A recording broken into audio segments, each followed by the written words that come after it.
మొదటగా తీసుకుంటే హిందీలో ఉన్న మొగలియే ఆజాద్ అనే ఫిలింని బ్లాక్ అండ్ వైట్ ఫిలింని కలెక్ట్ చేశారు.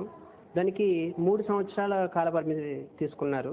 ప్లస్ కొంత ఎక్కువ అమౌంట్ దానికి ఖర్చు అయింది.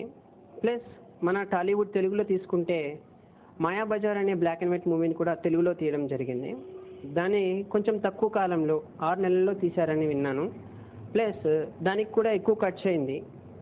మా ఖమ్మం డిస్టిక్ ఇటువంటి హైదరాబాద్, బాంబే మెట్రోపాలిటన్ సిటీస్లో కాకుండా మా ఖమ్మం డిస్టిక్ ఖమ్మంలో మాకున్న నిపుణులతోటి మేము కూడా బ్లాక్ అండ్ వైట్ చిత్రాలని కలెక్ట్ చేస్తున్నాము. మాకంటూ ఒక అవకాశం ఇస్తే మేము కూడా అతి తక్కువ ఖర్చులో ఈ బ్లాక్ అండ్ వైట్ చిత్రాలను ఇప్పుడున్న జనరేషన్కి అనుగుణంగా కలర్ చిత్రాలుగా మార్చే ప్రయత్నం మేము చేస్తాము. నా పేరు ఉషా అండి, మాది ఖమ్మం డిస్ట్రిక్ట్. మేము కూడా బ్లాక్ అండ్ వైట్ చిత్రాలను కలర్గా మార్చాలనుకుంటున్నాము.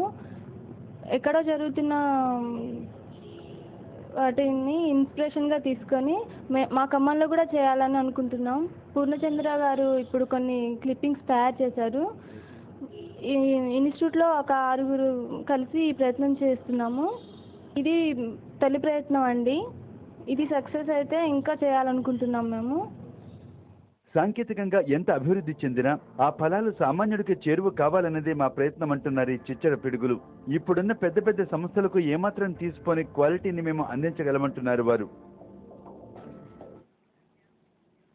ముంబై మరాఠీలదేనన్న